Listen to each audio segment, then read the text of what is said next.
அதாவது 2 பேருக்குமே ஆப்போசிட்டான ஐடியாஸ். எப்படின்னா, அவங்களுக்கு இந்த மாரி புக்கு அந்த இதெல்லாம். எங்களுக்கு அதை பற்றி எதுவுமே தெரியாது.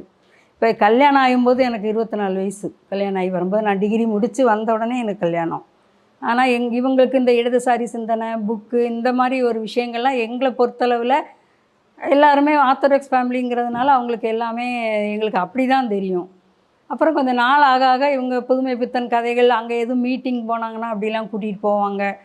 நான் கல்யாணம் ஆகி நானும் ஒரே பொண்ணு எங்கள் வீட்டில், அவங்களும் மூத்த பையன். அப்புறம் அப்படி இப்படி இருந்துட்டு அதுக்கப்புறம் அவங்க முழு நேரம் இதாக ஆனதுக்கப்புறம் எங்களாலேயும் இப்போ புக் ஃபேருக்கெலாம் நான்லாம் போவேன். முன்னாடியெல்லாம் புக் ஃபேருக்கெல்லாம் போவேன். சென்னை புக் ஃபேர் நிறைய தடவை போயிருக்கேன். அப்புறம் ஒரு தடவை புக்கு ஸ்டால் வந்து எரிஞ்சிருச்சுல, அப்புறம் அதுக்கப்புறமே புக் ஸ்டால் போடுறதில்ல அங்கே. அதுக்கப்புறம் கொஞ்சம் கொஞ்சமாக அப்புறம் முழு நேர பதிப்பாளராகவும் எழுத்தாளராகவும் மாறிட்டாங்க. நாங்களும் அப்புறம் குழந்தைங்க அது இதுன்னு இப்படியே போயிடுச்சுது. அவங்களுக்கு கடவுள் நம்பிக்கை கிடையாது. ஆனால் நாங்கள் எல்லாம் சாமி கும்பிடுவோம். ஆனால் அவங்க ஒரு நாளும் அதை தடுத்ததில்லை. என்னுடைய நம்பிக்கை எனக்கு, உங்களுக்கு என்ன நம்பிக்கையோ அதை நீங்கள் ஃபாலோ பண்ணிக்கோங்கன்னு சொல்லிடுவாங்க. இப்போ நான் என் மகன் கூட இருக்கிற மாதிரி அவங்க இருந்ததில்லை. அது தெரியுது எனக்கு. பட் ஆனால் அது எனக்கு ரியலைஸ் ஆனது வந்து என் மகன் வந்ததுக்கப்புறம் தான். அதாவது பெண்களை பற்றி அவங்க வந்து ரொம்ப உயர்வாக பேசுவாங்க. பெண்களுக்கு நல்ல மரியாதை கொடுப்பாங்க எல்லா இடத்துலையுமே. எல்லாரையுமே அம்மான்னு தான் கூப்பிடுவாங்க. ஏன்னா அவங்களுக்கு எப்படின்னா, அவங்க 2.5 வயசாக இருக்கும்போதே அவங்க அம்மா இழந்துட்டாங்க. அதனால் சின்ன வயசுலேருந்தே யாரை பார்த்தாலும் அம்மா தான். அந்த அம்மாங்கிற வார்த்தையை தவிர்த்து அவங்க எதுவுமே பேசி நாங்கள் பார்த்ததில்ல. அது ஒரு வேளை அம்மாவை இழந்ததுனால அந்த 2.5 வயசுக்கு அப்புறம் தாய் முகமே தெரியாமல் வளர்ந்தவங்க. ஆனாலும் கடைசி வரைக்கும் இன்றைக்கு வரைக்குமே பெண்களை பொறுத்தளவில் நல்ல மரியாதை என்றைக்குமே கொடுப்பாங்க. இப்போ என்னை பொறுத்தளவில் சில பேர்லாம் கல்யாணம் ஆகி போனால் அங்கே போகாத, இங்கே போகாத, அதை செய்யாத, இதை செய்யாத, அந்த மாதிரி எதுவுமே என்றைக்குமே எங்களை கட்டுப்படுத்தினதே கிடையாது. உன் இஷ்டம், உனக்கு தெரியும், அதுபடி நீ செஞ்சுக்கோ அப்படிங்கிற முழு சுதந்திரமும் கொடுத்துருக்காங்க. அது வந்து எல்லா இடத்துலையும் நாங்கள் எதிர்பார்க்க முடியாது. ஏன்னா எங்கள் சகோதரர்கள் வீட்டிலேயே நிறைய பேர் வீட்டில் தம்பிலாம் நல்லா படித்து பெரிய வேலையில் இருக்கவங்க தான். இன்றைக்கி வரைக்கும் தம்பி ஒய்ஃபுக்கு அவங்க என்ன சொல்கிறாங்களோ அதை தான் கேட்கணும். ஆனால் அந்த மாதிரி ஒரு நிலைமை எனக்கு இந்த 46 வருஷத்தில் என்றைக்குமே வந்ததில்லை. எனக்கு முழு சுதந்திரம் கொடுத்தாங்க. அது வகையில் ரொம்ப அந்த ஒரு வகையில் லக்கி தான். அதே மாதிரி அவங்க எழுத்து ஒரு மாதிரியும் ரியல் லைஃப்பில் இன்னொரு மாதிரியும் இருக்கிற ஒரு பர்சனும் கிடையாது. இப்போ ஃபெமினிசம் பற்றி எழுதுகிறாங்க, பேசுகிறாங்க அப்படின்னா நிஜமாகவே வாழ்க்கையில் வந்து எங்களுக்கு லேடிஸ்க்கு வீட்டில் உள்ளவங்களுக்கு என்ன மரியாதை கொடுக்கணுமோ அதை கரெக்டாக கொடுத்துருக்காங்க. பேஷனேட்டாக பண்ணுறதுக்கான எக்ஸாம்பிளாக அவங்க இருந்திருக்காங்க எப்போவுமே. ஸோ இப்போ லேட்டஸ்ட் ஜென்ரேஷன் நிறைய பேர் பேஷனோடு எல்லாம் பண்ணுறாங்க. பட் எல்லாருக்குமே நான் சொன்ன மாதிரி மணி பேபேக் இருக்கும், இல்லை பொசிஷன், பவர், ஏதோ ஒரு பேபேக் இருக்கும். ஸோ அதை வச்சு பேஷனேட்டாக இருக்குன்றது ஒரு வேறு மாதிரி டாப். பட் எந்தவித பேபேக், டிரைவிங் ஃபோர்ஸ் இல்லாமலே ஒரு விதத்தில் பேஷனேட்டாக இருக்குதுன்றதான் ட்ரூ பேஷன் நான் சொல்லுவேன். ஸோ அந்த மாதிரி இதில் அது இன்ஸ்பிரேஷன் எனக்கு. அதே மாதிரி எதுவுமே யதார்த்தமாக இருப்பாங்க. அதாவது சூதுவாது தெரியாது. முதல் விஷயம் அதை சொல்லணும். சூதுவாது தெரியாது கண்டிப்பாக. இப்போ ஒருத்தரை மாதிரி ஏமாற்றினோம், இதை ஏமாற்றணும், அந்த வேலையெல்லாம் கிடையாது. எதாக இருந்தாலும் ஸ்ட்ரெயிட் ஃபார்வர்ட், அவ்வளோதான். அது வந்து அவங்களுக்கு பலமும் அதுதான், பலவீனமும் அதுதான் வச்சுக்கோங்களேன். பொதுவாக எழுத்து அப்படிங்கிறது எல்லாருக்குமே வந்து பார்த்திங்கன்னா ஒரு ஹாபியாக இருக்கும், இல்லைனா ஒரு இன்ட்ரெஸ்ட்டாக இருக்கும். ஆனால் அப்பாவை பொறுத்தவரையில் எப்போவுமே என்னுடைய சுவாசம் அப்படின்னு சொல்லுவாங்க. அவங்க வந்து ஃபஸ்ட்லேருந்தே அப்படி தான், எப்போவுமே எழுத்து, படிப்பு. அப்பா அப்படின்னா எங்களால் அதை தனியாக பிரித்து பார்க்க முடியாது. அவங்க எப்போவுமே அதே மாதிரி தான் இருந்திருக்காங்க. இந்த மாதிரி எந்த ஒரு விஷயத்துக்காகவும் தன்னை காம்ப்ரமைஸ் பண்ணிக்க மாட்டாங்க. அவங்களுடைய பிரின்சிபல்ஸை என்றைக்கும் காம்ப்ரமைஸ் பண்ணாமல் அதை வந்து எந்த சுச்சுவேஷன்லையும் விட்டு கொடுத்ததில்ல. அவங்க ஒரு டைம் எங்கள்கிட்ட சொன்னப்போ சொன்னாங்க, ஒரு காலேஜில் அவங்களுக்கு வந்து ஒரு கவிதை காம்படிஷனுக்கு ஜட்ஜாக வர சொல்லியிருந்தாங்க. ஸோ எல்லா ஏற்பாடும் நாங்கள் நல்லா பண்ணிடுவோங்க ஐயா, நீங்கள் வந்து ஜட்ஜ்மெண்ட் கொடுக்கணும். ஆனால் ஒரே ஒரு சின்ன விஷயம் நீங்கள் என்ன பண்ணணும்னா, யாருக்கு வந்து அனௌன்ஸ் பண்ணுங்கிறத நாங்கள் சொல்லிடுறோம், நீங்கள் வந்து அதை அனௌன்ஸ் மட்டும் பண்ணிவிடுங்க அப்படின்னு சொல்லி கேட்டாங்க. ஜட்ஜ்மெண்ட் என்னோடதாக இல்லாத பட்சத்தில் எனக்கு அந்த ஒரு இம்பார்ட்டன்ஸோ ஒரு மரியாதையோ எனக்கு தேவையில்லை அப்படின்னு சொல்லிட்டு அவங்க அதை ரிஜெக்ட் பண்ணிட்டாங்க. ஸோ அதுதான் அப்பா, அவங்க எந்த இடத்துலையும் தன்னை காம்ப்ரமைஸ் பண்ணிக்கிட்டதே கிடையாது. அவர் எப்படின்னா, ஏதோ ஒரு ஃபேஸ்புக்கில் ஒரு கருத்தை அப்லோட் பண்ணணும். அன்றைக்கி நான் கோயம்புத்தூரில் அவரை சந்திக்கிறேன். இதை நான் ஒரு உதாரணத்துக்கு சொல்கிறேன், அவர் எப்படி இருக்கிறாருங்கிறதுக்காக. அப்லோட் பண்ணணும். என்கிட்ட லேப்டாப் இருக்குது, நெட்டு இல்லை. நெட்டு வந்து என்கிட்ட இந்த மொபைல் நெட்டு தான் இருக்குது. அவர் ரூமில் வந்து நெட் இருக்குது, அவருக்கு டெக்னாலஜி தெரியல. அவர் எப்படி அப்லோட் பண்ணியிருந்தாருன்னு பார்த்தீங்கன்னா, நம்மளாம் அதை செய்யவே மாட்டோம். அப்போ ஒரு பேப்பரில் எழுதி எடுத்துக்கிட்டு வர்றாரு. கிட்டத்தட்ட 2 கிலோமீட்டரு அந்த பஸ் ஸ்டாண்டுக்கு நாங்கள் 2 பேரும் ஒரு பஸ்ஸை பிடிச்சி வரோம், டவுன் பஸ்ஸு. வந்து இறங்கி குறிப்பாக ஒரு இந்த ஜெராக்ஸ் சென்டரு, டைப்பிங் சென்டருக்கு போகிறாரு. அவங்ககிட்ட கொண்டு போய் கொடுத்து இதை டைப் படிக்க சொல்லி அவங்ககிட்டயே இவரோட யூசர் ஐடி பாஸ்வேர்டை கொடுத்து ஃபேஸ்புக்கில் அப்லோட் பண்ணுறாரு. ஏங்க இப்படி இவ்வளோ சிரமப்படுறீங்கன்னு கேட்டால், இல்லை அதை நேற்று பார்த்த கருத்துக்கு இன்றைக்கி அவர் ஒரு மறுப்பு எழுதி அதெல்லாம் தொகுத்து கையால் எழுதி, முதல்ல நம்ம கையால் எழுதவே மாட்டோம் இந்த தலைமுறை. நானே எழுதுறதில்ல, 25 வருஷம் ஆச்சு நான் கையாலலாம் எழுதி. எல்லாம் நான் டிஜிட்டல் கம்ப்யூட்டரில் தான் எழுதுகிறேன். கையால் எழுதி எடுத்துகிட்டு போய் நம்ம சொந்த வீட்டு பத்திரத்தை கூட இந்த மாதிரி எழுதி எடுத்துகிட்டு போய் ஒரு ஜெராக்ஸ் சென்டரில் கொடுத்து ஜெராக்ஸ் பண்ணி எல்லாம் எடுத்துகிட்டு கூட வர மாட்டோம். மெனக்கிட்டு எடுத்துகிட்டு போய் அந்த அளவுக்கு ஒரு கமிட்டடாக ஃபேஸ்புக்கில் அப்லோட் பண்ணுறாரு. அவர் மிகச்சிறந்த ஒரு இசை கலைஞர். நிறைய இசைப்பாடல்கள் எழுதியிருக்கிறார். இசைவு ஆய்வறிஞர் சுந்தரேசனார் என்று சொல்லப்படக்கூடியவர். அவரோடு இணைந்து பல நாட்கள் அவர் பயணம் செய்திருக்கின்றார். இசையிலே மிகுந்த ஈடுபாடு உடையவர். இசைப்பாடலை எழுதியிருக்கிறார்.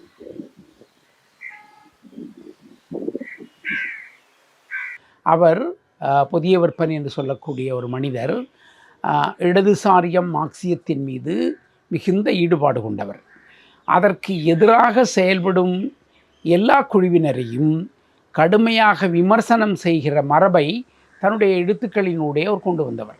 அதில் அம்பேத்கரியம், அதே போல திராவிட கருத்துநிலை, குறிப்பாக பெரியார் கருத்துநிலை, அவைகளெல்லாம் இன்றைய சமகாலத்தில் இந்த மார்க்சிய கருத்துநிலை சார்ந்தவர்கள் எப்படி புரிந்து கொள்ள வேண்டும், அதில் பெரியாரை நாம் எப்படி அறிந்து கொண்டாட வேண்டும், அம்பேத்கரை நாம் எப்படி அறிந்து கொண்டாட வேண்டும் என்ற புரிதல் உடையவர். இந்த புரிதலை அவர் பிரமிழ் வழியாக, புதுமைப்பித்தன் வழியாக அவர் புரிந்து கொண்டு அது சார்ந்த செயல்பாடுகளை நடைமுறைப்படுத்துகிற ஒரு எழுத்து போராளியாகவே அல்லது சமூக ஊடக போராளியாகவே அவர் இன்றைக்கு வாழ்ந்து கொண்டிருக்கிறார்.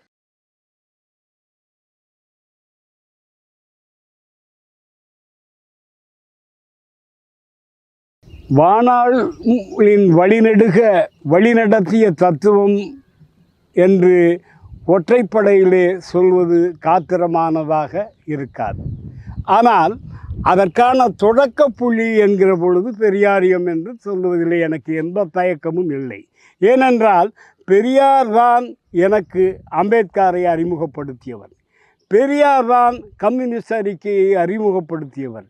எனவே இந்த மண்ணிலிருந்து அவற்றை நோக்கிய நகர்வை எங்களை போன்றவர்களுக்கு ஆற்றுப்படுத்திய இடத்திலும் பெரியார் தான் இருக்கிறார். பெரியாரியம், அம்பேத்கரியம், மார்க்சியம் என்று வருகின்ற பொழுது ஒன்றின் போதாமையை இன்னொன்றால் ஈடுகட்ட வேண்டும் என்கிற நிலைப்பாடை நான் எடுக்கின்றேன். பெரியாரியத்தின் போதாமை, மார்க்சியத்தின் போதாமை, அம்பேத்கரியத்தின் போதாமை என்று அவற்றை நாம் விளங்கி கொண்டால்தான் அதனை கடந்து போக முடியும்.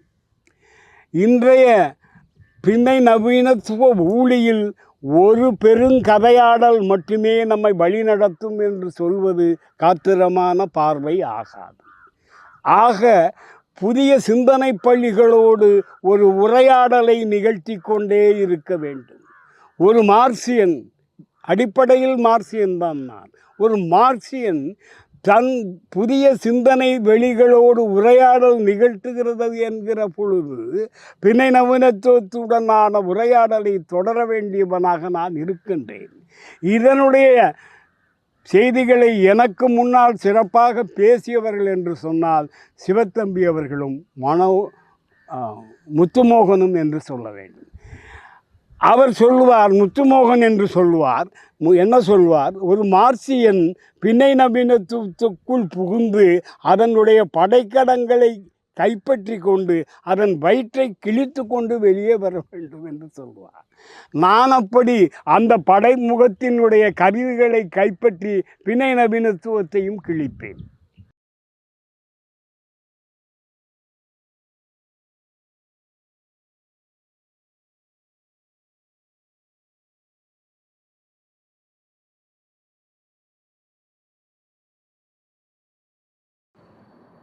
புதிய விற்பன் என்னும் ஆளுமையை ஒற்றை பரிமாணத்தில் நாம் அளவிட முடியாது. அவர் பன்முக ஆளுமைக்கு சொந்தக்காரர். அவர் மிகச்சிறந்த ஆய்வாளர், கவிஞர், பத்திரிகை ஆசிரியர், இசைக்கலைஞர், இயக்கவாதி என பல்வேறு பரிமாணங்கள் அவருக்கு இருக்கின்றது. அந்த அடிப்படையில் இவ்வளவு செறிவான ஒரு ஆளுமையை அவர் பெறுவதற்கு கச்சா பொருளாக இருந்தவை பல்வேறு அமைப்புகள். என் பள்ளி பருவத்திலேயே அரசியல் கலை இலக்கிய தொடர்புகள் அமைந்துவிட்டன. நான் பள்ளியில் பயில்கின்ற பொழுது இந்தி எதிர்ப்பு போராட்டம் நடைபெற்றது. அந்த சூழலில் நான் பள்ளியில் பயில்கின்ற பொழுது என்னுடைய ஈடுபாடுகள் எப்படி இருந்தன என்று சொன்னால், மூவாவினுடைய நூல்கள், நடிகவேள் கலைவாணருடைய நடிப்பு, எம்ஜிஆருடைய ரசனை, இப்படித்தான் என்னுடைய பள்ளி வாழ்க்கை இருந்தது. அந்த பள்ளியினுடைய தலைமை ஆசிரியர் ஒரு பார்ப்பனர். இந்திய எதிர்ப்பு போராட்டத்தில் நான் ஈடுபட்டதன் காரணமாக அவர் என் தந்தையாரிடம் அதனை வேறு விதமாக தொடர்ந்து ஒழுங்கீனமாக உங்கள் பையன் நடவடிக்கைகளில் ஈடுபட்டு வருவதால் அவர் மீது ஏன் நடவடிக்கை எடுக்கக்கூடாது என்று ஒரு மெமோ அனுப்பி சந்திக்க வைத்தார். அப்பொழுது அவர் என்ன சொன்னார்னா, நம்ம பையன் எந்த சாதிக்காரனோட சேர்ந்து சுற்றிட்டு இருக்கான் பாருங்கள், அவனை கண்டித்து வைங்கன்னு சொல்கிறார். அப்பொழுதுதான் அந்த பார்ப்பனியத்தினுடைய தாக்கம் எப்படி என்பது எனக்கு அப்பொழுதிருந்தே தொடங்கிவிட்டது. என் தந்தையாரை பொறுத்தவரை ஒரு சற்சூத்திரராகத்தான் அவர் இருந்தார். அப்போது அவர் சார்பாகத்தான் என்னிடம் அவர் பேசுகிற நிலை என்று இருந்தது. இப்படி இருந்தே ஒரு பார்ப்பனிய எதிர்ப்பு நிலை என்பது அந்த பள்ளிப்பருவ வாழ்க்கையிலேயே எனக்கு தொடங்கிவிட்டது. தனித்தமிழ் இயக்கம் என்பது மிக முக்கியமான ஒரு இயக்கம். 1970களில் உலகத்தமிழ் கழகம் என்று சொல்லப்படக்கூடிய அமைப்பில் புதியவர்ப்பன் அவர்கள் மிக தீவிரமாக அதிலே செயல்பட்டு கொண்டிருந்த காலம். உங்களுக்கு தெரியும், அவருடைய பெயர் சண்முக சுந்தர நேதாஜி என்பதுதான் அவருடைய இயற்பெயர். ஆனால் தனித்தமிழ் இயக்கத்திலே அவர் ஈடுபாடு காட்டியவுடன் தன்னுடைய பெயர் அடையாளம் தமிழிலே இருக்க வேண்டும் என்பதற்காக புதியவர்ப்பன் என்ற பெயரை அவர் சூட்டி கொண்டார் என்பதை நீங்கள் அறிவீர்கள். தனித்தமிழ் இயக்கத்தினுடைய ஆளுமைகளாக இருக்கக்கூடிய பாவாணர் அவர்களோடும் பாவலரேறு பெருஞ்சித்திரனார் அவர்களோடும் அணுக்கமான தொடர்பை கொண்டவராக புதியவர்ப்பன் தொடக்கத்திலே இருந்தார். அவரும் வேறொரு நண்பரும் சேர்ந்து நித்திலம் என்று சொல்லப்படக்கூடிய ஒரு பத்திரிகை நடத்தி வந்தார். அந்த நித்திலம் என்று சொல்லப்படக்கூடிய பத்திரிகையில் அவர் பாவாணரை நேர்காணல் செய்து விரிவாக பதிவு செய்திருக்கிறார் என்பது மிக முக்கியமான தகவல். அவருடைய அந்த தனித்தமிழ் இயக்கத்தினுடைய ஈடுபாடு என்பது நாளாவட்டத்தில் சிறிது மாற்றம் அடைந்தாலும் ஒரு கட்டத்திலே தனித்தமிழ் இயக்கம் குறித்து அவர் எழலோடு சில கருத்துக்களை அவர்கள் சொல்லியிருந்தாலும், ஆனால் சாராம்சத்தில் அவருடைய ஆளுமையிலே உள்ளுரைந்து கிடைக்கக்கூடியதாக இந்த தனித்தமிழ் என்பது இருக்கிறது என்பதை நிச்சயமாக நாம் பதிவு செய்ய முடியும். இப்படி அந்த பள்ளிப்பருவ வாழ்க்கையை கடந்து அண்ணாமலை பல்கலைக்கழகத்திலே நான் வருகின்ற பொழுது அங்கு தனித்தமிழ் இயக்கம், திராவிட இயக்கம், மார்க்சிய இயக்கம் எல்லா கோலோச்சி கொண்டிருந்த காலகட்டம். திராவிட மாணவர் கழகம் என்று சொல்லப்படக்கூடிய அமைப்பில் அவர் இயங்கி செயல்பட்டு வந்தார். இப்போ அதில் திராவிட இயக்க கருத்தியல், பெரியாருடைய கருத்துக்கள் ஆகியவற்றினாலே அவர் ஈர்க்கப்பட்டு அதில் தொடர்ந்து அவர் இயங்கி வந்தார் என்பதை பார்க்கின்றோம். அப்பொழுது அண்ணாமலை பல்கலைக்கழகத்திலே நானும் அரணமுருவனும் இரட்டையர்கள் எனப்பட்டோம். கடவுர் மணிவாரனும் எங்களுடன் பயின்றார். அப்போது அந்த திராவிட மாணவர் கழக தலைவர் பொறுப்பிலே இருந்த அரணமுருவன் என்னை துணைத் தலைவராக அந்த அமைப்பிலே கொண்டு வந்தார். அவன் காலத்திற்கு பிறகு அவன் அந்த இது கோர்ஸை முடித்து வெளியே போகிறப்ப நான் தலைவராக இருந்து துணைத் தலைவராக இருந்து தலைவராக வருகிறேன். இன்னொரு செய்தி என்ன என்று சொன்னால், நாவலர் நெடுஞ்செழியன் அங்கு பயின்ற பொழுது தந்தை பெரியார் அவர்களை பல்கலைக்கழக பொது பேரவை கூட்டத்திலே பேச வைத்தது 1/4 நூற்றாண்டு கழித்து நானும் அரணமுருவனும் இருந்த பொழுது தந்தை பெரியாரை அண்ணாமலை பல்கலைக்கழகத்தினுடைய பொது பேரவையிலே பேச வைத்தோம். அதற்கு பிறகு அவருடைய அந்த பயணம் என்று சொல்லப்படக்கூடியது தமிழ்நாடு முற்போக்கு எழுத்தாளர்கள் சங்கம் என்று சொல்லப்படக்கூடிய அந்த அமைப்போடு அவர் இணைந்து செயல்பட்டார். அது ஒரு இலக்கிய பண்பாட்டு அமைப்பாக இருந்த காரணத்தினாலே அது அவருக்கு ரொம்பவும் நெருக்கமானதாக இருந்தது. அதில் தீவிரமாக அவர் ஈடுபட்டார் என்பதை நாம் பார்க்கிறோம். தஞ்சை மாவட்டத்திலே தலைமை பொறுப்புகள் இருந்த தோழர்கள் எல்லாம் அப்பொழுது ஒருங்கிணைந்த தஞ்சை மாவட்டம் பிரிவுபடவில்லை. மணியரசன், மார்ச், அறிவுறுவோன், இப்படி தோழர்கள் எல்லாரும் ஒன்றாக செயல்பட்ட ஒரு காலகட்டம். அதனால் நான் என்னை தாமுயேசாவில் இணைத்து சில மாதங்களிலேயே ஒருங்கிணைந்த தஞ்சை மாவட்டத்தினுடைய செயலாளராக என்னை அவர்கள் கொண்டு வந்து விட்டார்கள். அதற்கு பிறகு அவர் பங்கேற்ற மிக முக்கியமான ஒரு அமைப்பு பூப்பாய் புரட்சிகர பண்பாட்டு இயக்கம்.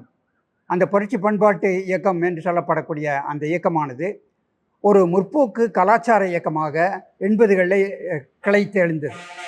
அதில் ஏறக்குறைய தமிழ்நாட்டிலே அறியப்பட்டிருக்கக்கூடிய அனைத்து ஆளுமைகளும் அந்த பூப்பாய் என்று சொல்லப்படக்கூடிய அந்த கலாச்சார அமைப்பில் இருந்தார்கள். காட்டாக கோ கேசவன், மார்க்ஸ், பிரபா கல்விமணி, து ரவிக்குமார், பழமலை, கோவை ஈஸ்வரன், ஞானசூரியன், கோச்சடை உட்பட நான் உட்பட அனைவருமே அந்த இயக்கத்திலே இருந்து வந்தவர்கள் தான். அது எங்களுக்கு ஒரு மிகப்பெரிய ஒரு பயிற்சி பட்டறையாக இருந்தது என்று சொன்னால் அது மிகையாகாது. இப்போ அதில் இருக்கின்ற பொழுது தான் 1986 புதிய விற்பன் அவர்கள் சூரியமுகி என்று சொல்லப்படக்கூடிய அந்த பெயரில் ஒரு கவிதை தொகுப்பை அவர் வெளிக்கொண்டு வந்தார். அவர் எழுதிய அந்த மிக முக்கியமான அந்த கவிதை தொகுப்பு அந்த காலகட்டத்தில் பூப்பாயில் இருந்த பொழுது வெளிவந்தது என்பது ரொம்ப முக்கியமான ஒன்று. அப்போ அதனுடைய வீழ்ச்சியாகத்தான் அந்த நீட்சியினுடைய ஒரு பரிமாணம் என்று சொல்லப்படுவது, நான் ஏற்கனவே சொன்னதைப் போல பல்வேறு இயக்கங்களிலே அவர் கற்றுக்கொண்ட படிப்பினைகளினுடைய அடிப்படையிலே அவருடைய ஆளுமை என்பது சிறிது சிறிதாக செறிவு அடைந்து இருப்பதை நாம் பார்க்க முடிகிறது.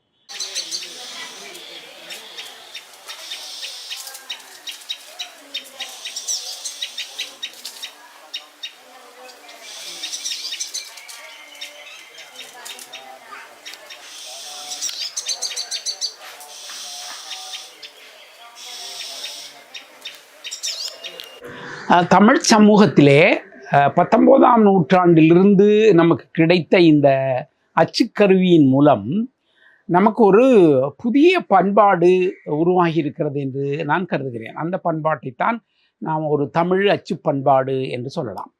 அது என்னவென்று சொன்னால், நம்முடைய புனைகதை உருவாகமாக இருக்கட்டும், அல்லது இந்த நம்முடைய நாவல் எழுதுதல் என்ற மரபாக இருக்கட்டும், சிறுகதைகள், நாவல்கள் என்று சொல்லுகிற இந்த புனைகதை மரபுகள், அதை போல புதிய புதிய மொழிபெயர்ப்புகள் சார்ந்த செயல்பாடுகள், கவிதை என்கிற ஒரு வடிவம் வெளிப்படுகிற முறைமைகள், இவை எல்லாவற்றிற்கும் மிக அடிப்படையாக இருக்கக்கூடியது இந்த அச்சு பண்பாடு தான். அப்போது இதை செயல்படுகிற மனிதர்கள் இந்த அச்சு பண்பாட்டின் தாக்கம் என்ன, அதை எப்படி பயன்படுத்த வேண்டும், அதில் என்ன மாதிரியான செய்திகளை நாம் வெளிக்கொண்டு வர வேண்டும் என்பது குறித்து தமிழில் ஒரு ஓர்மையுடன், ஒரு கான்சியஸுடன் செயல்பட்டார்களா என்ற ஒரு கேள்வியை நாம் எழுப்பலாம். அப்படி எழுப்பினோம் என்று சொன்னால், அது ஏதோ ஒரு புதிதாக வந்த ஒரு கருவி, அந்த கருவி சார்ந்த செயல்பாடுகளில் நாம் செயல்படுகிறோம். அப்படி என்ற ஒரு மனநிலைமை தான் 30கள் 40களில் இருந்ததாக நான் கருதுகிறேன். ஆனால் 50களில் தொடங்கி அந்த கருவி என்பது ஒரு சமூக போராட்டத்திற்கு ஒரு வலு சேர்க்கக்கூடிய ஒன்றாக அது உருவாகி இருக்கிறது என்பதை புரிந்து கொண்ட மரபு, குறிப்பாக திராவிட இயக்கத்தை சார்ந்தவர்கள் அனைவருமே அந்த அச்சு வழியான இதழ்களை நடத்துவது, அச்சு வழியான சிறு சிறு வெளியீடுகளை கொண்டு வருவது, அச்சு வழியான இந்த புத்தகங்களை அச்சடிப்பது, இப்படியான ஒரு எழுத்தறிவு பெற்ற சமூகத்தின் ஊடான ஒரு கருத்து பரப்பலுக்கான வடிவமாக இந்த அச்சு பண்பாட்டை அவர்கள் பயன்படுத்தினார்கள். இந்த வளர்ச்சி என்பது தமிழில் வெகுசன ஊடகமாக, வெகுசன வாசிப்பு மரமாக மிக பெரிதாக வளர்ச்சி அடைந்து கொண்டே வந்தது. ஆனால் அந்த மரபுக்கு மாற்றாக ஒரு சிறுபத்திரிகை மரபு என்று சொல்லக்கூடிய, அதாவது ஒரு வெகுசன நீரோட்டத்திலே செல்லாமல் புதிய புதிய மரபுகளை கண்டறிந்து அவற்றை வெளிப்படுத்துகிற ஒரு மாற்று வழி, அல்லது வெகுசன நீரோட்டத்திற்கு மாற்றான ஒரு வழியாகத்தான் இந்த சிறுபத்திரிகை மரபு என்பது தமிழ்ச்சூழலில் அது 50களில் கொஞ்சம் கொஞ்சமாக உருவாகி 60களில் எழுச்சி அடைந்து 70-80களில் அது ஒரு உச்சபட்ச வளர்ச்சி அடைந்தது என்பது வரலாறு. புதுமைப்பித்தன் உருவான காலத்தினுடைய ஊடகம் வேறு, பிரமிழ் போன்றவர்கள் உருவான காலத்தினுடைய ஊடகம் வேறு. ஆனால் பொதியவர்ப்பன் போன்றவர்கள் 1980களில் இந்த ஊடகத்தில் ஈடுபடுகிற பொழுது அதனுடைய தன்மைகள் என்பது வேறாக இருந்தது. அப்பொழுது இந்த ஊடகத்தில் குறிப்பாக அச்சு மூலமாக அவர் நடத்திய அந்த முனைவன் என்கிற ஒரு காலாண்டு இதழ் தமிழ் சமூக அச்சு பண்பாட்டு வரலாற்றில் எப்படி முக்கியத்துவம் உடையதாக இருக்கிறது என்பதை நாம் சொல்ல வேண்டும். நான் முனைவன் என்று ஒரு இதழை அப்பொழுது தொடங்குகின்றேன். ஒரு இதழிய விமர்சன சமூக அறிவியல் காலாண்டிதழ் என்று தொடங்கினேன். ஜேர்னலிசத்திற்காக தொடங்கப்பட்ட முதல் பத்திரிகை என்னுடைய முனைவன் தான். வினையின் நீங்கி விளங்கிய அறிவின் முனைவன் கண்டது முதல் நூலாகும் என்கிற தொல்காப்பியத்தில் இருந்து எடுக்கப்பட்டது. ஒரு தீசிஸ் முதல்ல கொடுக்கறது அப்படிங்கிறது போல. அப்போ முனைவர் என்ற பட்டம் தமிழில் முனைவர் என்று யாரும் போடுவதில்லை. பண்டாரகர் என்று பாவாணர் பயன்படுத்திய சொல்லைத்தான் பயன்படுத்தி கொண்டார். அதனால் நான் இந்த முனைவன் என்ற சொல்லை அறிமுகப்படுத்தி அதிலே அப்பொழுதே இதழிய உறவு என்று ஒரு பகுதி வைத்து அப்பொழுது என்னென்ன சிற்றிதழ் வந்ததோ அது எல்லாத்தை பற்றிய செய்திகளையும் கொடுத்தேன். அப்புறம் 1980 அவர் முனைவன் என்று சொல்லப்படக்கூடிய அந்த பத்திரிகையை தொடங்குகிறார். ஏறக்குறைய 12 இதழ்கள் அது வந்தது. அந்த முனைவன் என்று சொல்லப்படக்கூடிய பத்திரிகை தொடங்கிய அந்த காலகட்டத்திலே தான் தமிழ்நாட்டிலே மிக முக்கியமான ஒரு இலக்கிய இயக்கம் ஒன்று துவங்கியது. இலக்கு கலாச்சார இயக்கம் என்று சொல்லப்படக்கூடிய அந்த இயக்கமானது ஆய்வறிஞர் தமிழவன் அவர்களுடைய முன்னெடுப்பில் அந்த இயக்கமானது தொடர்ந்து செயல்பட ஆரம்பித்தது. அப்போ தமிழவனோடு இணைந்து மிக தீவிரமான செயல்பாடுகளில் அவர் இலக்கு அமைப்பில் செயல்பட்டார் என்பதை நான் இங்கே குறிப்பிட வேண்டும். இப்போ அதனுடைய அடியொற்றி அந்த முனைவன் பத்திரிகையிலேயே பல்வேறு விதமான மாற்றங்களை அவர் கொண்டு வந்தார். குறிப்பாக அங்கே இருக்கக்கூடிய அந்த இலக்கிய பணுவல்களுடைய பகுப்பாய்வு என்பதை அவர் அதில் கொண்டு வந்தார். அதே மாதிரி பல்வேறு விதமான நூல் விமர்சனங்கள் அதில் இடைபெற்று இருந்தது என்பதை பார்க்கிறோம். தூய்மை இலக்கியவாதிகள் என்று சொல்லப்படக்கூடியவர்களுடைய போலி புனைவுகளை தகர்த்தெறியக்கூடிய வகையில் அந்த முனைவன் பத்திரிகையானது இருந்தது என்பது ரொம்ப முக்கியமான ஒரு கருத்து. அன்றைக்கு இந்த நவீன நாடகம் என்று சொல்லக்கூடிய மரபு தமிழில் மிக செல்வாக்காக உருவாகியது 70களின் இறுதியில் 80களில். அதற்கு பல தரப்பிலும் இருந்தக்கூடிய இந்த நடுத்தர வர்க்க அறிவுஜீவிகள் என்று சொல்லக்கூடிய மனிதர்கள் அந்த வடிவத்தில் ரொம்ப தீவிரமாக செயல்பட தொடங்கினார்கள். பல்வேறு நாடக குழுக்கள் எல்லாம் அப்பொழுதுதான் உருவாகியது. என்னென்ன நாடக குழுக்கள் அந்த உருவாகியது என்பதை நாம் ஒரு பெரிய பட்டியலே போட முடியும். ஆனால் அப்படி உருவான இந்த அரங்கம் சார்ந்த ஒரு கருத்து நிலை அரசியலை தன்னுடைய முனைவன் பத்திரிகையில் அவர் பதிவு செய்கிறார். அது ஒரு சமூகத்தில் எது ஒரு புதிதான விஷயம் வருகிறதோ அந்த விஷயத்தை ஒரு அச்சு மரபில் பதிவு செய்வதன் மூலமாக முனைவன் பத்திரிகைக்கு ஒரு மிக முக்கியமான பங்களிப்பு வருகிறது. அப்போ இந்த அரங்கம் என்கிற ஒரு துறை மிக முக்கியமான அரசியல் செயல்பாட்டு துறையாகும். தன்னை உள்ளுக்கு பேசுகிற மோக அரசியல் சார்ந்த மனிதர்களிடம் இருந்த அந்த அரங்கை ஒரு பொதுமக்களுக்கான வெளிக்கான அரசியல் வடிவமாக மாற்றக்கூடிய சூழல் அன்றைக்கு நிலவியது. அதனை தன்னுடைய பத்திரிகையின் மூலம் பதிவு செய்வதில் புதியவர்ப்பனுக்கு மிக பங்கு உண்டு. ஏற்கனவே நான் முனைவன் பத்திரிகை நடக்கிற போது 12 இதழ்கள் வந்தது என்று சொன்னேன். அதில் மணிக்கொடி பொன்விழா மலர இறுதியாக வந்தது. அப்போ அந்த மணிக்கொடியிலே கூட எப்படி 2 விதமான போக்குகள் இருந்தது. சனாதன போக்கு இருந்தது, அதே மாதிரி கொஞ்சம் முற்போக்கு கருத்துக்கள் இருக்கக்கூடிய அந்த படைப்புகளும் அதில் வந்தது என்பதை அவர் சுட்டி காட்டுகிறார் என்பதை நாம் இங்கே பதிவு செய்வது ரொம்ப முக்கியம். இந்த மணிக்கொடி பத்திரிகை 1930களில் தமிழில் ஒரு மிக முக்கியமான புனைவு இலக்கியம் உருவாக்கத்திற்கான ஒரு பத்திரிகையாக அறியப்பட்டிருந்தது. அந்த மணிப்பத்திரிகையின் 50 ஆண்டு நிறைவை உருவான அந்த கட்டத்தில் அந்த 50 ஆண்டு நிறைவை கொண்டாடக்கூடிய அந்த விழாவாக மணிக்கொடி 50 ஆண்டுகள் என்று சொல்லக்கூடிய அந்த அந்த ஒரு கருத்து நிலையை எடுத்து அந்த பத்திரிகை பற்றிய ஒரு விரிவான உரையாடலை புதிய விற்பன் கொண்டு வந்தார். அப்பொழுது அதில் கட்டுரைகள் எழுதிய பேராசிரியர் தம்பி அல்லது மார்க்ஸ் போன்றவர்கள் மணிக்கொடி பத்திரிகை பற்றி இதுவரை பேசியிருந்த கருத்து நிலைகளின் அந்த ஒலிவட்ட போதாமைகளை உடைத்தார்கள். அதற்கு பிறகு இந்த முனைவன் இதழ் என்பதில் இருந்து அதனுடைய அடுத்த பரிமாணமாக சிலிக்குயில் என்கிற புத்தக பயணத்தை நான் மேற்கொள்ள வேண்டியதாயிற்று.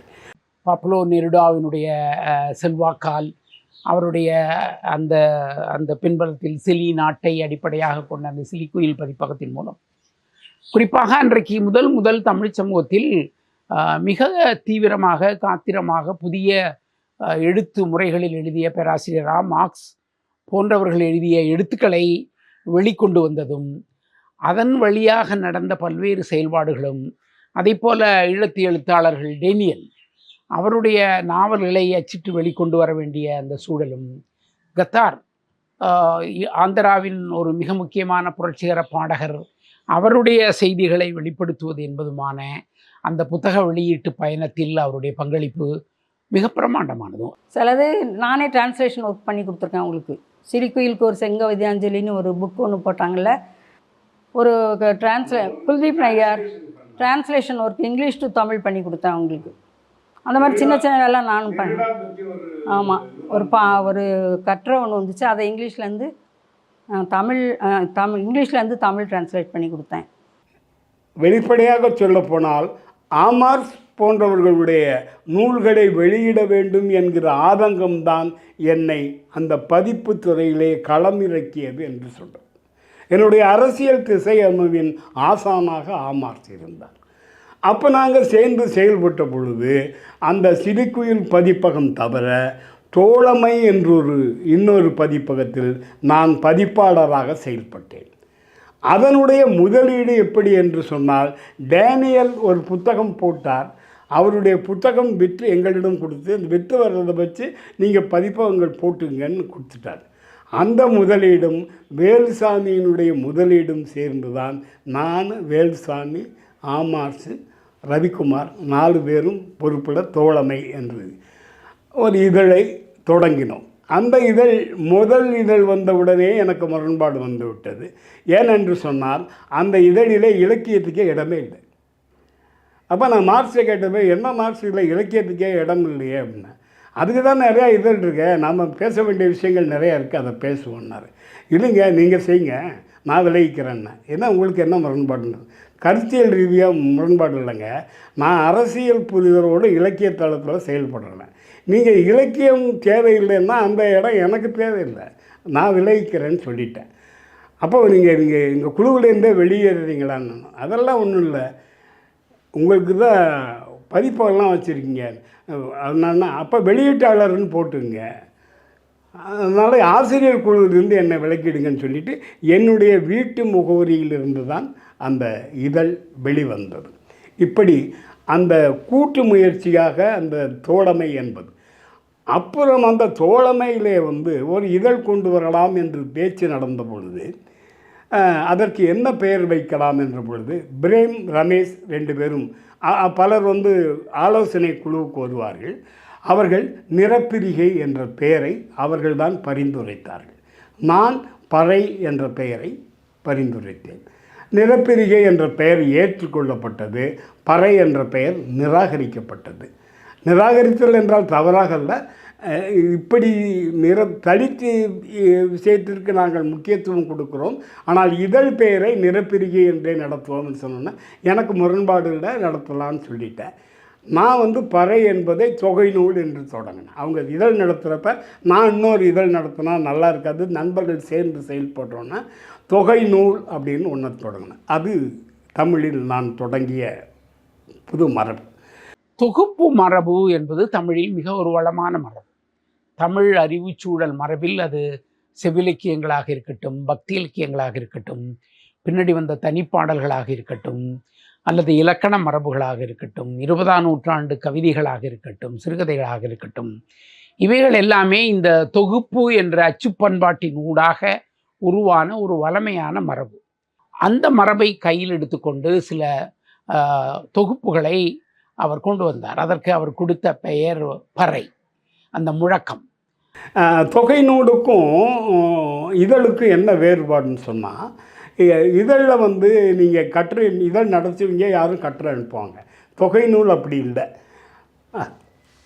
நான் வந்து ஒரு பொருள் பற்றி வெளியிடுறதுன்னு முடிவு பண்ண உடனே யாருடைய படைப்பை வெளியிடணுமோ அவங்களுக்கு கேட்டு எழுதுவேன். அவங்கள்ட்ட இருந்து அனுப்பிட்டாங்களேன்னு போட மாட்டேன். அது எனக்கு திருப்தியாக இல்லைன்னா இது இல்லை வேற ஒன்று கொடுங்க அப்படின்னு இப்படி தேர்ந்தெடுத்து வாங்குவேன். இதுதான் தொகுக்கிற நூல்.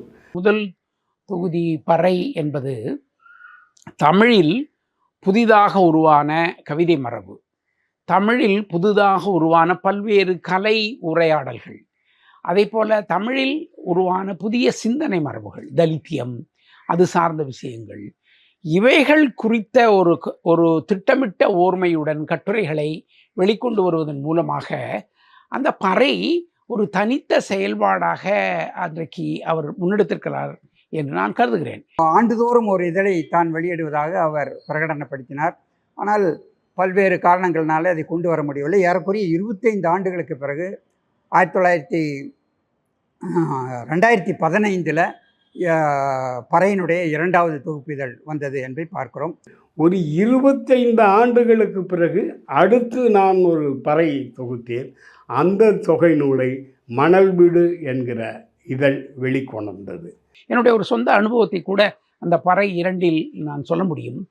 அது என்னவென்று சொன்னால், 19ஆம் நூற்றாண்டின் இறுதி காலங்களிலே சென்னை லௌகீக சங்கம் என்ற ஒரு மிக முக்கியமான கடவுளை கேள்வி கேட்கும், இறை மறுப்பு என்பதை விட இறைவன் இறை என்ற ஒன்று இருக்கிறதா என்ற கேள்வியை எழுப்பும், அது இருக்கிறது என்று சொன்னால் அதை நாம் எப்படி புரிந்து கொள்ள வேண்டும் என்று சொல்லக்கூடிய த அக்னாஸ்டிக் என்று சொல்லக்கூடிய கடவுளை ஏற்றுக்கொள்ளாமை, கடவுளின் இருப்பை குறித்த கேள்விகளை எழுப்பக்கூடிய ஒரு மிக முக்கியமான இயக்கம் தமிழ்ச்சூழலில் உருவாகியது.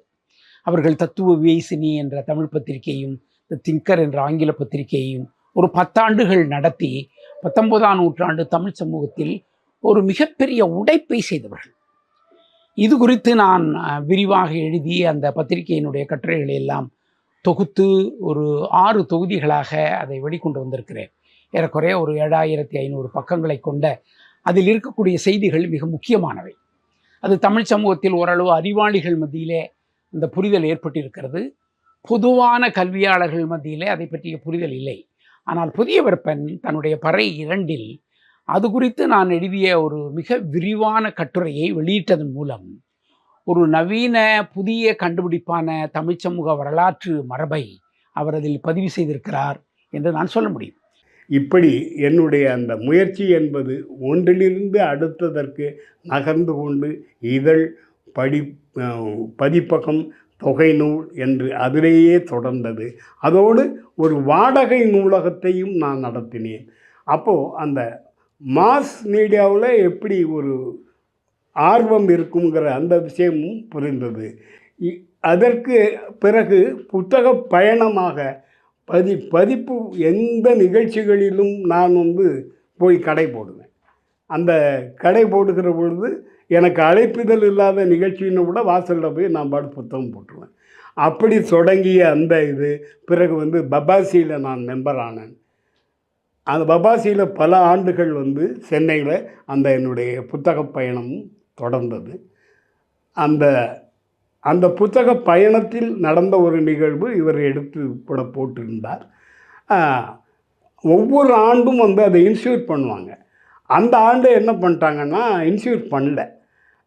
அப்போ என்ன ஆச்சுன்னா, அந்த புக் ஃபேரில் இந்த கொசுவத்தி கொளுத்தி வைப்பாங்கல்ல, அந்த கொசுவத்தி கொளுத்தி வச்சதை அணைக்காமல் யாரோ போய் தீ பிடிச்சி எல்லாம் எரிஞ்சிச்சு. நானுமே தான் அன்றைக்கி அங்கே இருந்தேன். ஆனால் புக்கு எரிஞ்சதே எங்களுக்கு விடிஞ்ச வரைக்கும் தெரியாது. விடிஞ்சதுக்கப்புறம் தான் பொதுவாக எல்லாருமே ஃபோன் பண்ணி சொன்னதுக்கப்புறம் தான் நான் கும்பகோணத்துலேருந்து எங்கள் கடையில் வேலை பார்த்துட்டு இருந்த பையனை கூட்டிகிட்டு நான் உடனடியாக மெட்ராஸ் கிளம்பி போனேன். அவங்களுக்கு விஷயமே தெரியாது. அதுக்கப்புறம் தெரிஞ்சு பார்க்கும்போது எதுவுமே இல்லை. அந்த கடை இருந்த இடம் கூட கிடையாது, பூரா சாம்பல் தான் பார்த்தோம். அப்போ அந்த வகையில் கொஞ்சம் கஷ்டமாக தான் இருந்தது. ஏன்னா அவ்வளோ பாடுபட்டு அத்தனை புக்குகளை சேர்த்து கடைசியில் எல்லாம் ஒரு செகண்டில் முத நாள் நைட்டு வரைக்கும் கடையை பூட்டிட்டு போனப்போ மறுநாள் காலையில் வெறும் சாம்பல், எந்த கடை எங்கே இருந்தது தெரியாது. மாலை முரசு மட்டும்தான் அதில் தப்பிச்சது. மற்றபடி எல்லா புக்கு கடையும் கம்ப்ளீட்டாக காலி. மற்றவங்களுக்கெல்லாம் ஏற்பட்ட இழப்பும் எனக்கு ஏற்பட்ட இழப்பும் வேறு. ஏன்னா நான் என்னுடைய முதல் எல்லாத்தையும் கொட்டி குவிச்சு அங்கே நான் போட்டிருக்கேன். அப்போ எழுதின அந்த கவிதை தான் எம் சாம்பல் என்கிற கவிதை.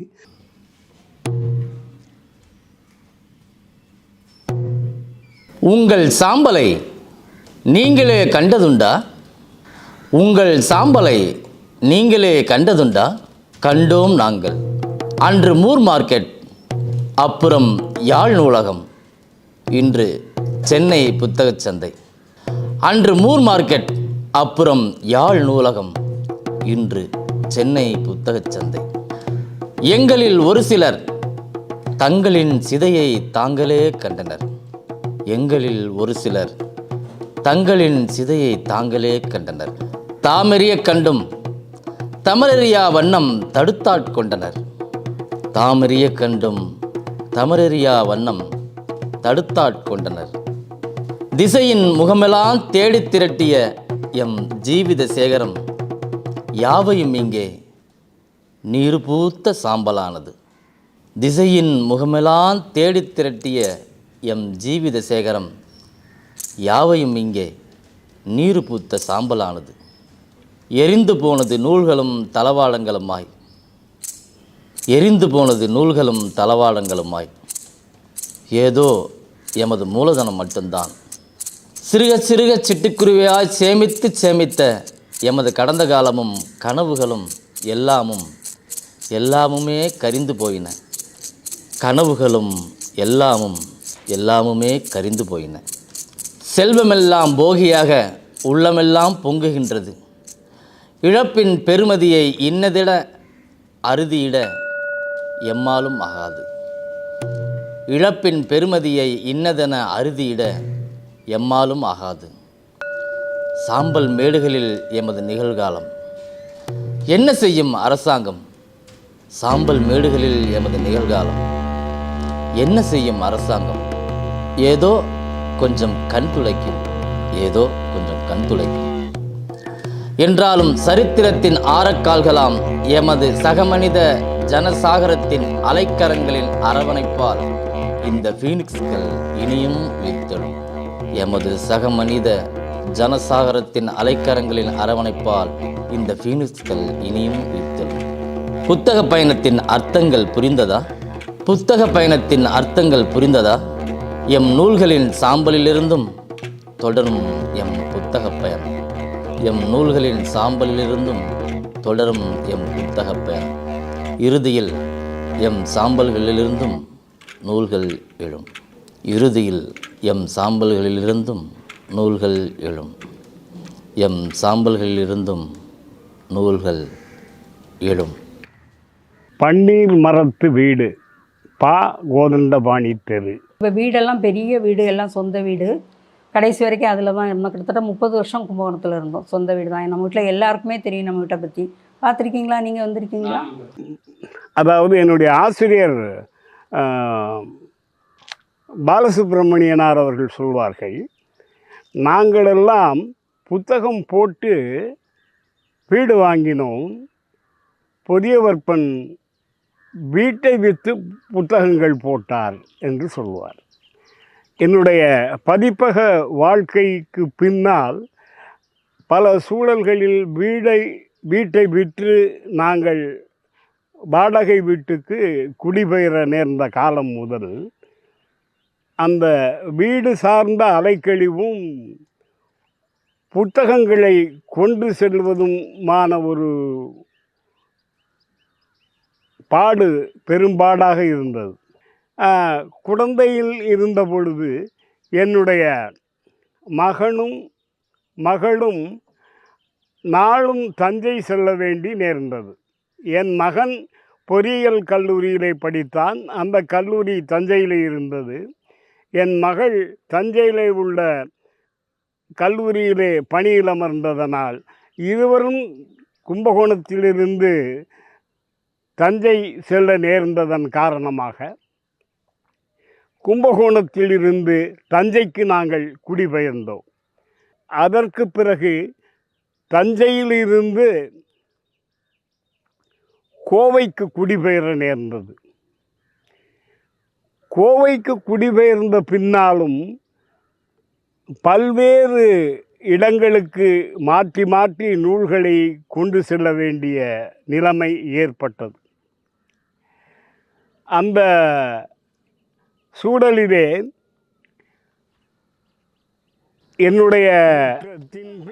என்னுடைய பதிப்பகத்தினுடைய நூல்களாக இருந்தவற்றை எனக்கு புரவலராக இருந்த ஒரு நண்பருக்கு முழுமையாக நான் ஒப்படைத்து அந்த சிலிக்குயிலினுடைய புத்தக பயணம் என்பது ஒரு முடிவுக்கு வரக்கூடிய சூழல் உருவாயிற்று.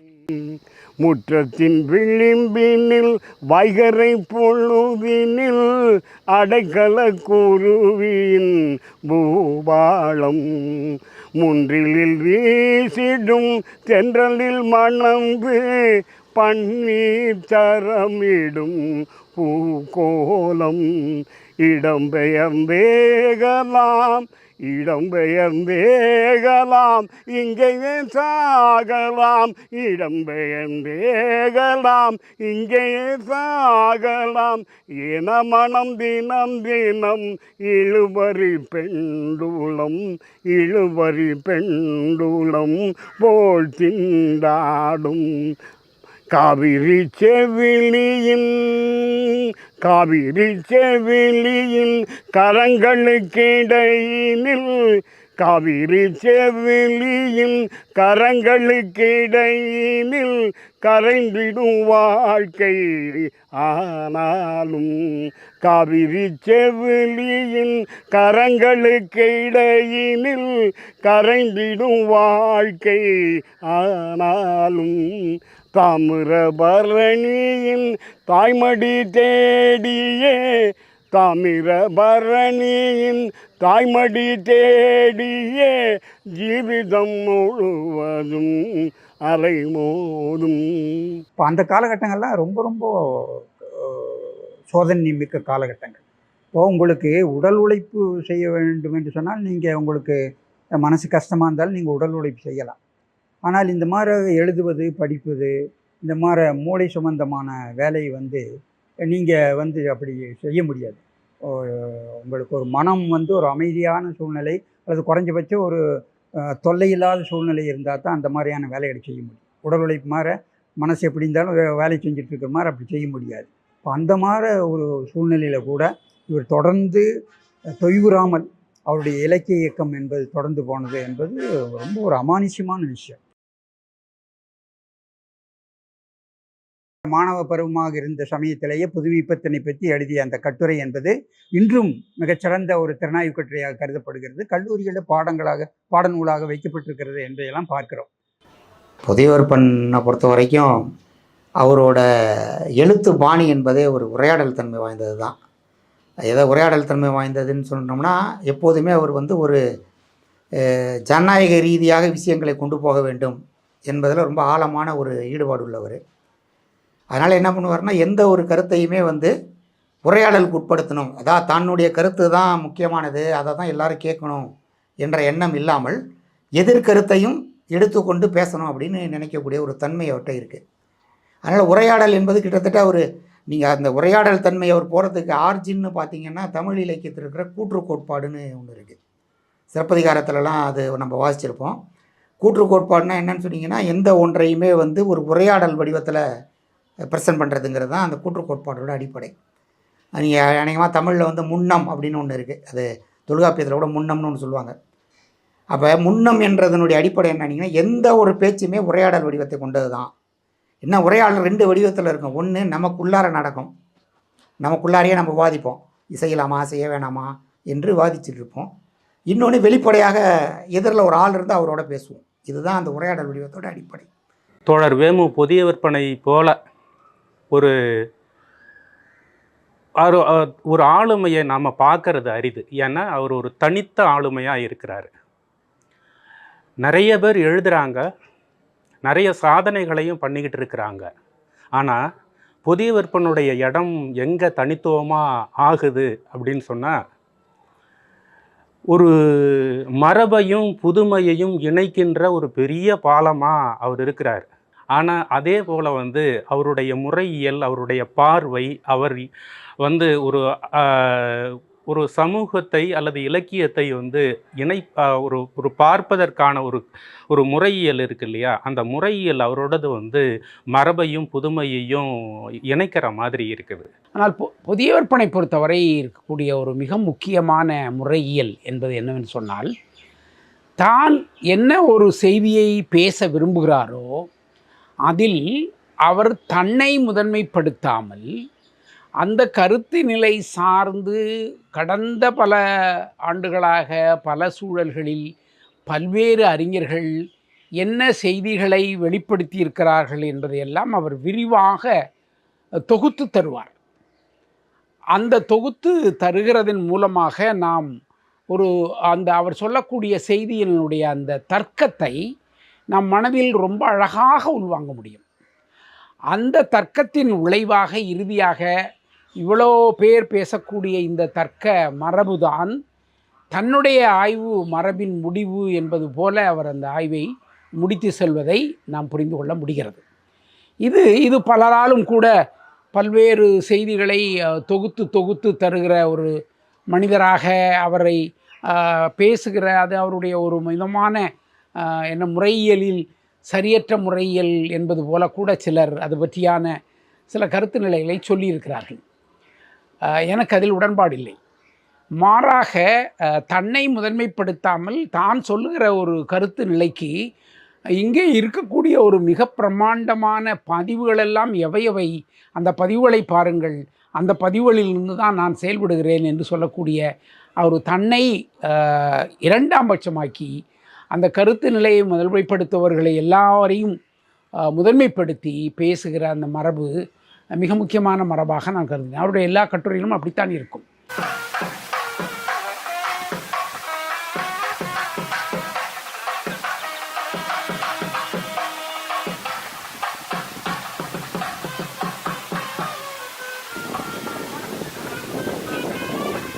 அவர் என்ன பண்ணுறாரு அப்படின்னா, பொதிகை சித்தர் அப்படின்னு பேர் வச்சுக்கிறார். ஒரு சித்தர் மரபை மிக மிக முக்கியமான ஒரு அறிவு மரபாக அவர் உருவாக்குறாரு. அது வெறும் 14 சித்தர்கள் மட்டும் இல்லை, அந்த சித்தர்கள் சொல்லுகின்ற வெட்டவெளி அப்படின்ற ஒரு இடம் இருக்கு இல்லையா, இந்த வெட்டவெளி அப்படின்றது டிட்டாச்சு அட்டாச்மெண்ட் அப்படின்னு அவர் பேசுகிறாரு. அதாவது ஒட்டியும் ஒட்டாமலும் இருக்கும் தன்மை, எந்த ஒன்றின் மீதும் முழுமையாக தன்னை ஒப்பு கொடுத்து விடுதல், அதில் மட்டுமே விழுந்து விடுதல் அப்படின்ற மாதிரி இல்லாமல், அதாவது மார்சியர்கள் மார்சியத்தை மட்டுமே பேசுவார்கள், திருக்குறளை பேசுபவர்கள் திருவள்ளுவரை பின்பற்றுபவர்கள் திருவள்ளுவரை மட்டுமே பேசுவார்கள், பெரியாரிஸ்டுகள் பெரியாரை மட்டுமே பேசுவார்கள்.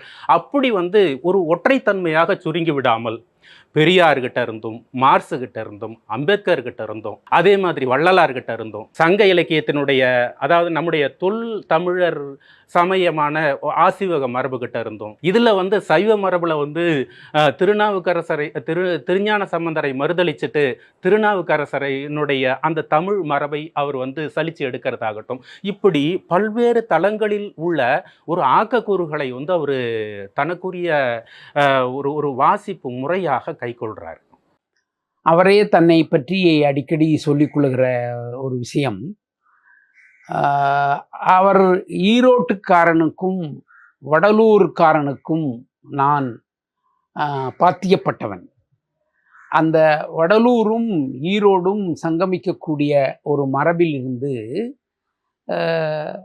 குறிப்பாக மார்க்ஸ் எங்கெல்ஸ் என்று சொல்லக்கூடிய மார்க்சிய தத்துவத்தை நான் புரிந்து கொள்கிறேன். அந்த புரிதல் சார்ந்துதான் நான் செயல்பட்டு அதனுடைய தேடுதலில் நான் ஒரு சித்தராகிறேன் என்று அவர் சொல்லுகிறார்.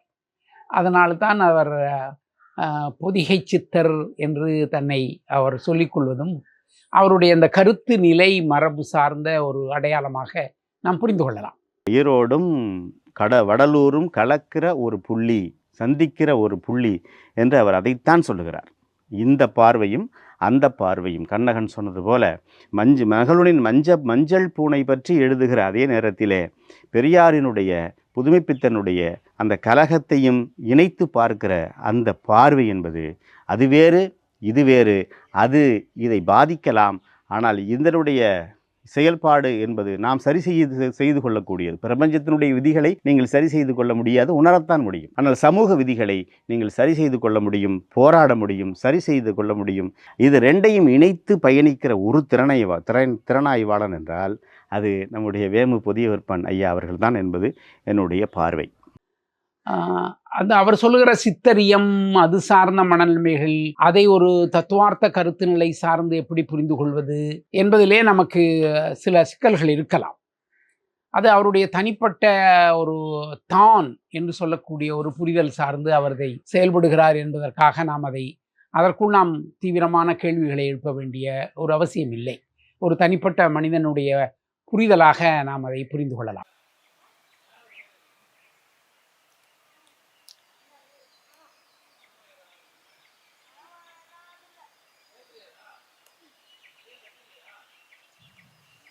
ஒரு 40-50 வயசுக்குள்ளாரையே இந்த நவீன வாழ்வு மனிதர்களுக்குள்ளார ஒரு வெறுப்புணர்வை, வாழ்க்கையின் மீதான ஒரு பற்றற்ற தன்மையை, ஒரு வெறுப்புணர்வை அல்லது விடுதலை பெற்று ஓடிடலான்ற ஒரு பதற்றத்தை உருவாக்கி இருக்கிற சூழ்நிலையில் வேலை செய்தல், பணி செய்தல் அப்படின்றது நமக்கு ஏனோ தானோன்னு இருந்துக்கிட்டு இருக்கும்போது 75 கடந்த பிறகும் அவர் தொடர்ச்சியாக வேலை செய்து பணி செய்து கொண்டிருக்கிறார். அவர் அளவுக்கு முகநூல்ல பெரிதாக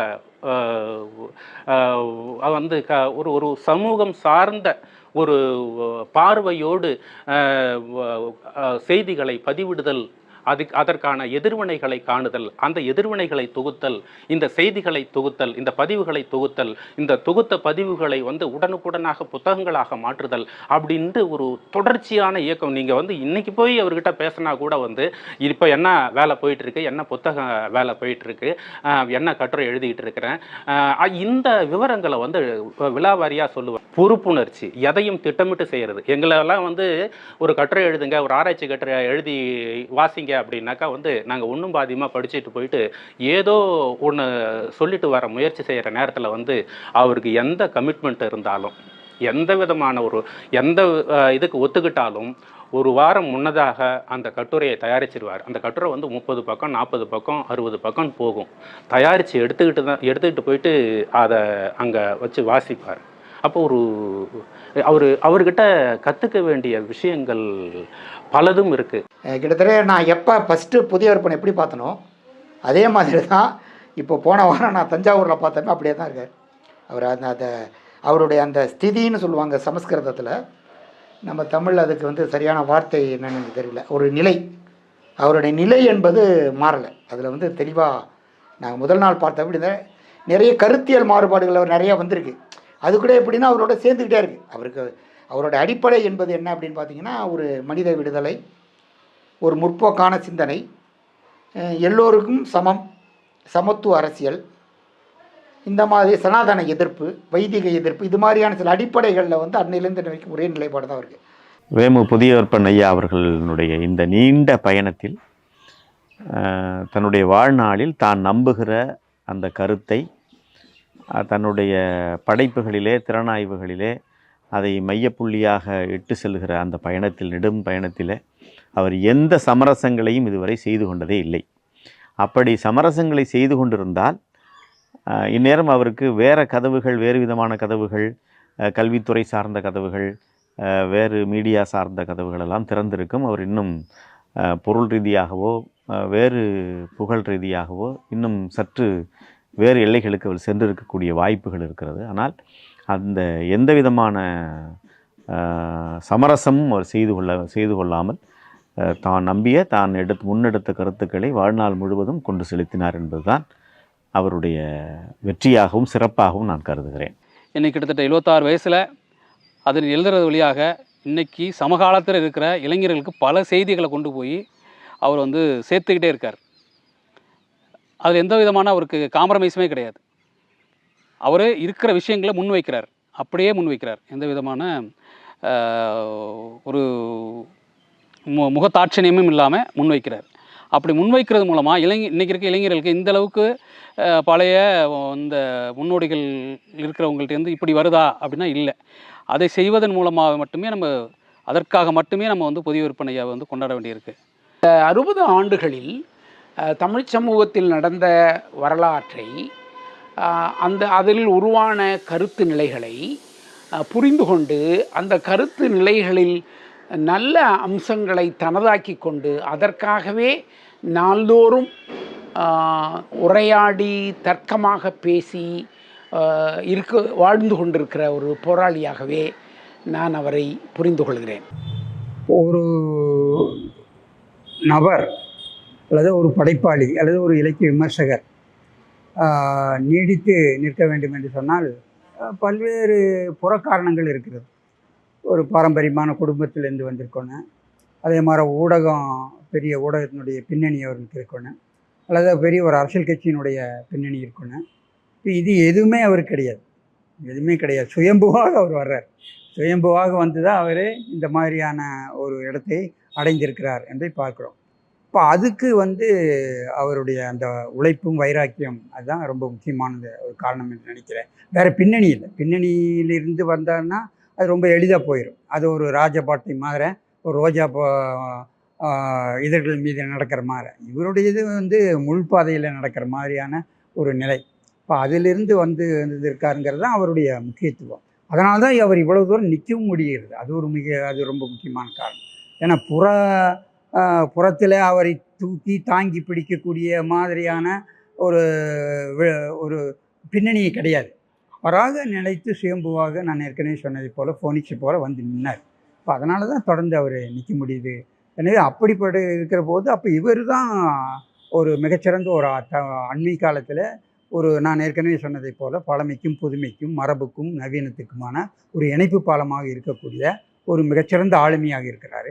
யார் யாரையோ நாம் ஆசான் என்று சொல்கிறோம், ஆனால் ஆசானுக்கெல்லாம் ஆசானாக இருக்கக்கூடியவர் அவர்.